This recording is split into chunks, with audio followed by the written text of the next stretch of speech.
kita ini sudah semuanya itu telah berbuat dosa. Ya karena keturunan Adam itu ya. Ikannya kalau kita nggak berdosa ini berarti bukan manusia lagi gitu. Iya benar. Coba ditanya di seluruh dunia, siapa yang tidak berdosa? Siapa yang tidak pernah berbuat dosa? Ada yang Tidak ada. Tapi ada yang mengatakan bahwa dosa itu ya cuma ilusi gitu Pak.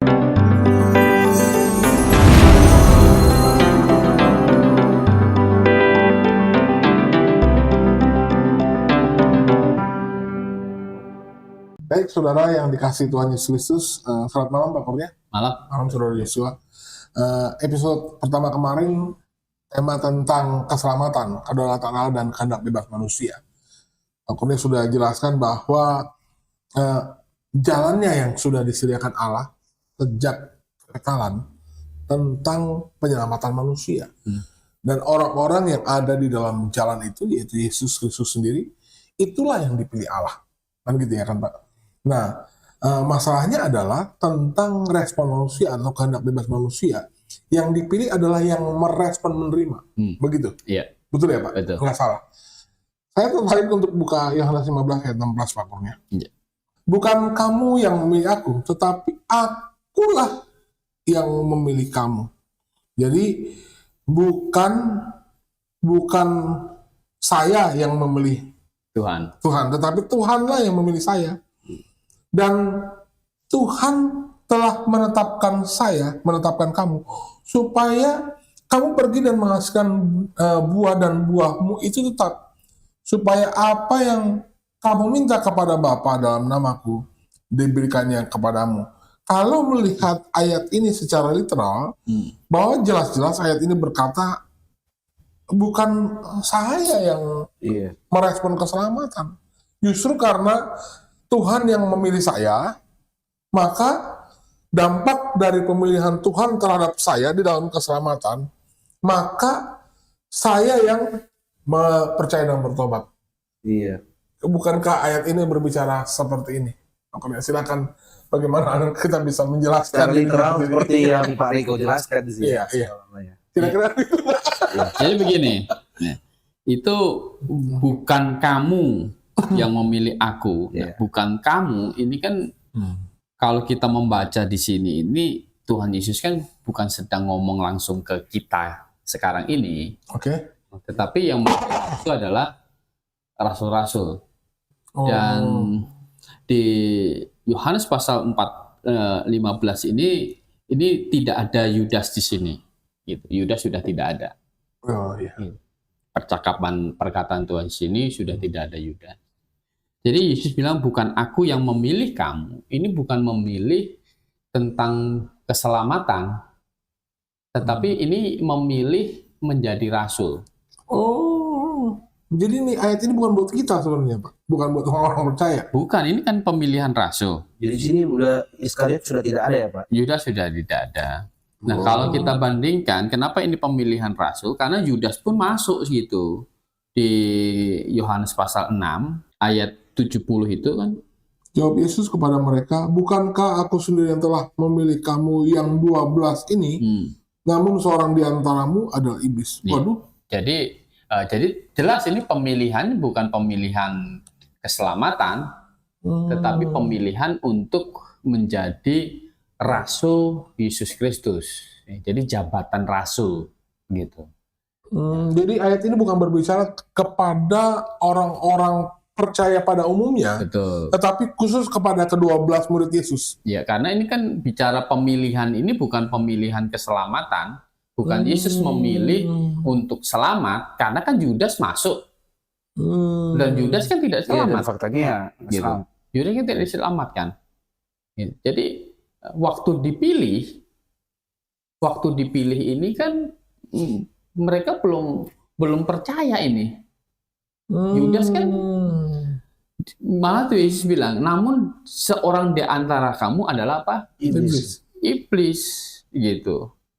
Jadi ayat 64-nya, tapi di antaramu ada yang tidak percaya.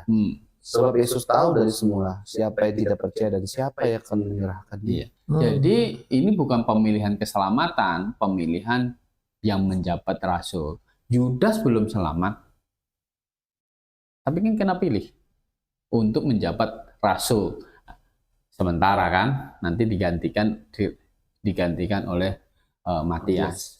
Bahwa ada yang tidak percaya kata ayat ini. Iya, Yudas tidak percaya. Tapi selama 3,5 tahun itu bersama Yesus Kristus, waktu Yesus melayani, dia termasuk rasul, termasuk yang 12 itu kata Tuhan. Aku yang memilih kamu yang 12 ini. Gitu. Ya, 12 ini udah jelas banget sih Pak. Ini suatu kata yang menjelaskan memang ini maksudnya rasul ini gitu kan. Kalau misalnya menunjukkan kepada kita nggak make sense sih. Jadi bukan pemilihan tentang kamu dipilih masuk surga, nggak seperti itu.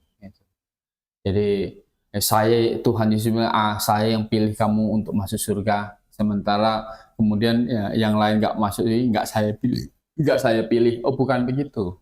Gitu. Jadi ini bukan pilihan keselamatan, tapi ini adalah pilihan untuk satu jabatan. Gitu. Tidak semua kata pilihan, memilih itu adalah selalu pilih selamat, gitu, tentang keselamatan. Berarti memang sekali lagi ini kembali kepada teks dan konteks berarti apa? Ketika kita mau mengeksegesi ataupun menafsirkan suatu ayat firman Tuhan, nggak bisa main asal comot gitu ya Pak. Mentang-mentang ada kata pilih, makanya kita langsung selamat maksudnya pilihan untuk selamat gitu, bukan ya Pak? Sedangkan ini konteksnya berarti tentang pemilihan Allah kepada yang menjadi rasul. Betul. Nah, kalau kita balik ke Yohanes pasal 15 tadi, ya, jadi dibilang begini ayat 16 itu, supaya apa yang kamu minta kepada Bapa dalam namaku diberikannya kepadamu. Gitu.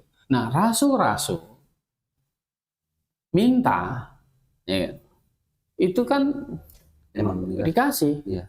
Oh, kita enggak ya Pak? Bagaimana? Maksud saya orang Kristen sekarang ini minta apa aja belum dikasih. Ya kalau pengalaman kita sendiri kan, kita bukan rasul. Kita lihat orang sakit, ya, kita minta Tuhan sembuhkan, sembuh tidak? Belum tentu ya Pak. Tidak, kan belum tentu. Gitu. Saya malah ada pengalaman orang sakit berdoa besoknya meninggal. Sembuh itu Pak, langsung sembuh itu. Ya kan?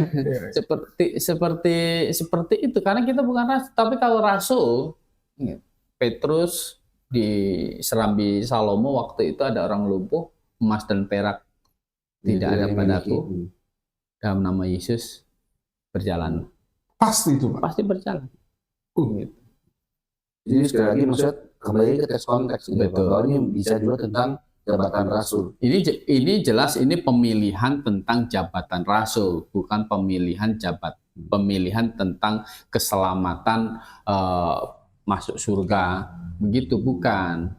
Karena tadi Yudas juga dipilih jadi rasul, dia nggak selamat. Gitu. Jelas ini bukan masalah keselamatan. Kalau masalah keselamatan itu adalah tetap respon manusia. Karena apa?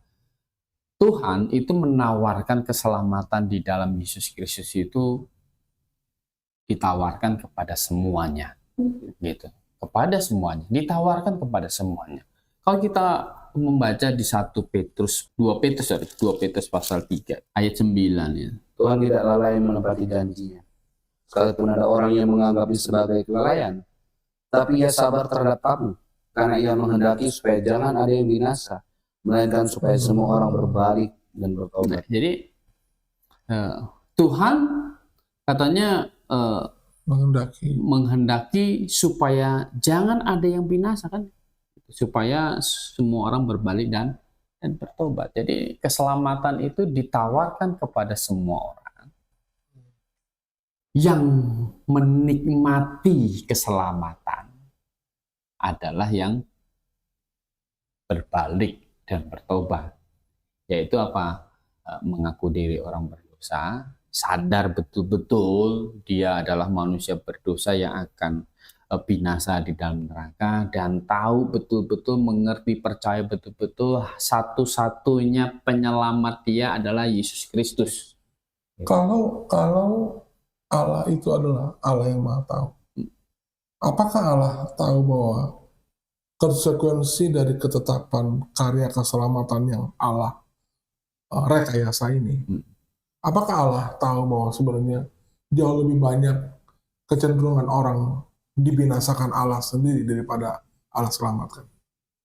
Sebenarnya begini, kata dibinasakan Allah itu kan seakan kan jadi Allah tanpa keadilan gitu kan. Iya. Tapi sebenarnya kan mereka ini, manusia yang dihukum di neraka ini adalah menerima hukuman sebagai konsekuensi dari dia berdosa. Gitu. Iya. Jadi itu adalah konsekuensi dari dia berdosa. Jadi Keputusan manusia itu sendiri. keputusan manusia itu sendiri. Jadi akhirnya dia harus binasa. Jadi itu dampak dia berdosa. Dan Allah tidak bisa disalahkan. Allah tidak bisa disalahkan. Tapi Pak, begini Pak, ada juga yang berkatan kok kalau kayak begitu kan katanya Allah Maha Kuasa. Ya kan? Dia Maha Kuasa kan Pak. Dia nggak cuma Maha Adil, dia juga Maha Kuasa. Kenapa mesti harus dengan cara dia dibinasakan gitu? Maksudnya dihukum. Ya Allah Maha Kuasa, Allah bisa aja pakai cara bagaimanapun caranya, nggak perlu dia ribet-ribet gimana, terus selamatin aja gitu Pak. Nah ini gimana Pak? Karena ya biasanya yang ketika saya bertemu orang seperti ini, mereka itu melihat kok Allah ini kenapa ya mesti sibuk banget, mesti yang Bapak sudah bilang di episode sebelumnya, sudah menentukan jalan keselamatan kok repot banget gitu, kok kayaknya jelimet katanya gitu. Kan Allah ini Maha Kuasa gitu kan. Bapak juga kemarin juga bilang Allah ini berdaulat. Ya ngapain kalau gitu ribet-ribet gitu kan, langsung aja udah selamatin, comot. Nah ini gimana nih Pak? Ya, begini, kalau Allah begitu, berarti kan Allah sendiri kan melanggar sifatnya sendiri. Dan Allah kan tidak bisa menyangkal dirinya. Gitu. Jadi kalau Allah, dia berdaulat, kemudian ya sudah kamu selamat tanpa harus dihukum dosanya. Berarti kan dia melanggar keadilan dia, sifat adilnya dia. Ya itu yang tidak bisa Allah lakukan. Gitu.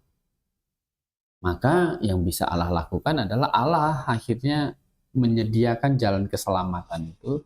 Jalan keselamatan itu disediakan dalam Yesus Kristus adalah itu Yesus dihukum. Jadi dosa tetap dijatuhin hukuman. Gitu. Dosa tetap dijatuhin hukuman.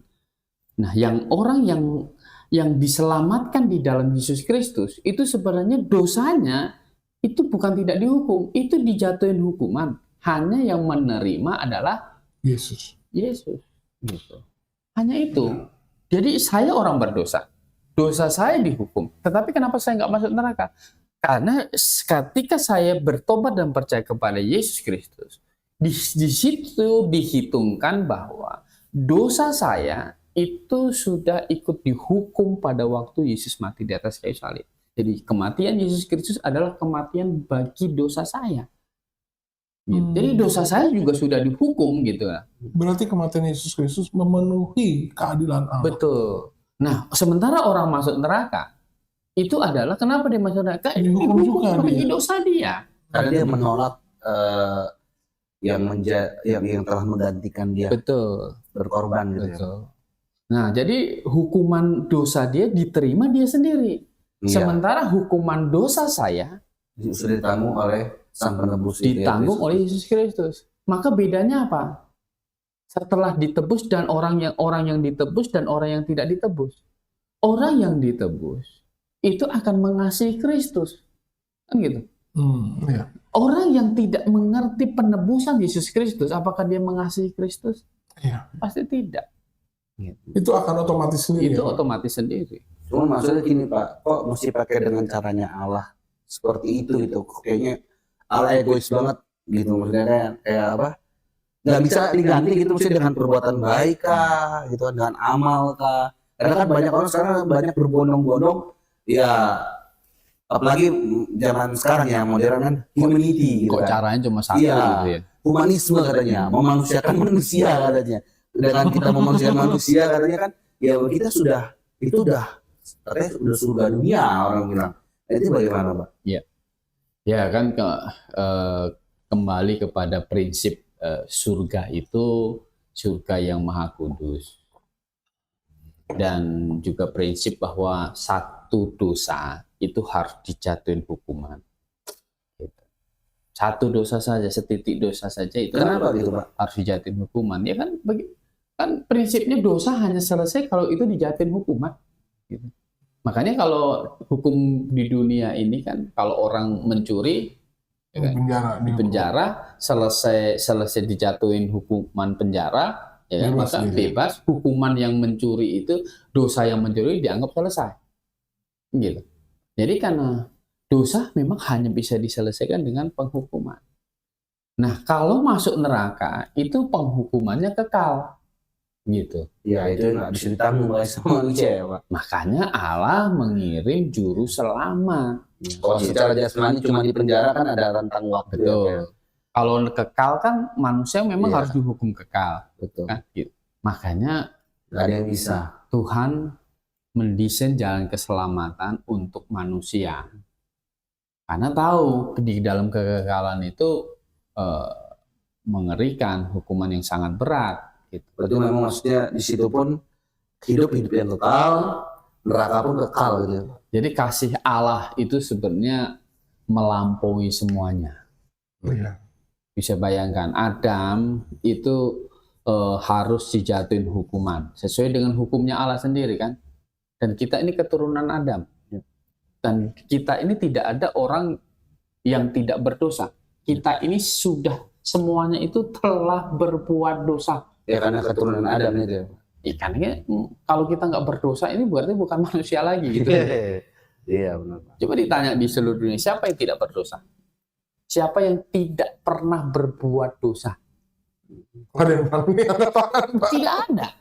Tapi ada yang mengatakan bahwa dosa itu ya cuman ilusi gitu, Pak. Itu cuman ya saya pernah bertemu orang ya saya nggak ada dosa, katanya dosa itu siapa yang buat katanya. Itu hanyalah suatu konsep dari agama katanya. Ketika seseorang tidak beragama, tidak punya agama, hanya konsep moralitas, maka itu relatif gitu, Pak. Bahwa itu dikatakan ada dosa atau tidak. Ya.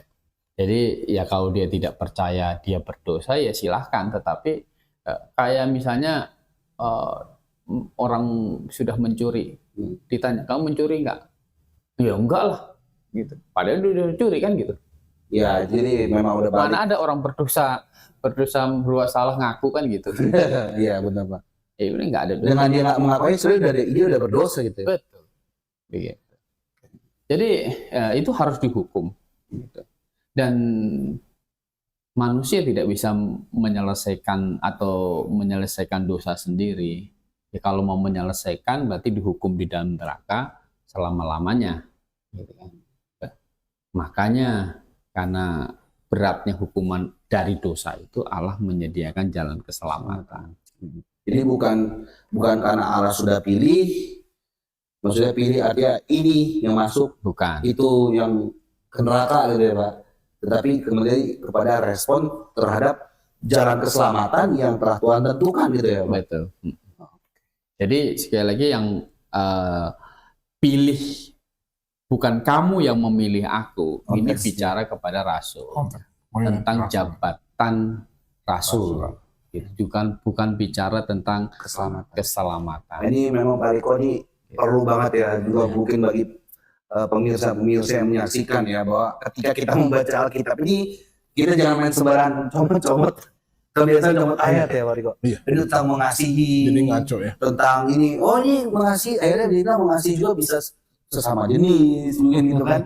Ya akhirnya jadi kacau gitu. Termasuk ayat ini yang sering juga salah tafsirkan gitu ya Pak. Salah Bahwa dipahami. ayat ini konsepnya bukan terhadap pemilihan keselamatan, melainkan konsep pemilihan terhadap jabatan rasul pada saat itu. Oke. Jabatan rasul. Berarti clear nih Pak Riko ya ayat ini. Baik, kami sudah paham bahwa yang disediakan Allah dari masa kekalan itu adalah jalan keselamatan.